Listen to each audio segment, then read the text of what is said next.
think the process usually starts because I'm attracted to certain types of materials. I'm also attracted a lot to industrial materials, a lot of traditional sewing types of materials and tools, as well as clamps and more masculine type hardware. And so usually I'm attracted to things and I collect them. And I usually start with a nylon and some stuffing, and then it sort of really just creates itself. It's a real intuitive process, but I think the selection of my materials is happening way before then. I actually think of them more like animals or babies or people somehow, entities more than objects, because they definitely seem to have their own personalities to me and different levels of what they're comfortable exposing and different levels of what they're comfortable saying. I don't feel that it's confrontational. It's much more sort of like, oh, it's more of an kind of almost I like that, or attraction, repulsion. That thing is sort of icky, but I still want to touch it. I think people are confused just because at first glance it just looks so girly. Some of it is so girly, but then when you really look at it, you realize it's so not, or it's girly, but it's so harsh. I like to make it work in several ways. One is a formal way as far as the composition, the opposites in the materials, and how that marriage works, how they work together, that they speak to something formally that way, socially, that they speak to a larger context outside me, outside themselves, and outside the obvious.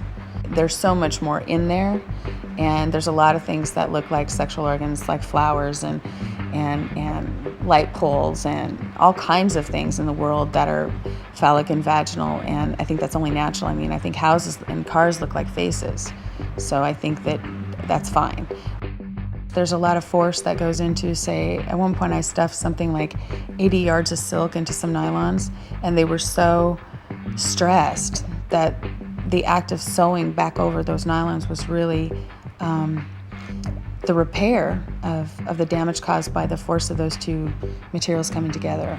So there's a lot of connotation also socially that goes with that. I think the desire and that sort of part of the process for me comes after the work is done, because I really, when I'm creating, it's very rote. It's just I'm automatic, and I'm not thinking like I would be after I look at it. When I look at it, then I get that sort of sensation of it's almost sadness, really. That allowing myself to sort of create that way lets maybe how I truly felt about something come out more than how I'd like to think that I thought about it, if that makes sense. There's a lot of elements, things that will come up after I've made the piece, because like I said, I'm really in a different place, and a lot of times it's real intuitive, but definitely they provide that for me, that nakedness, that you can't be like that in your everyday life. The desire part of the longing part of it is the freedom that they represent, I think, is really that they're so exposed and that they can do that.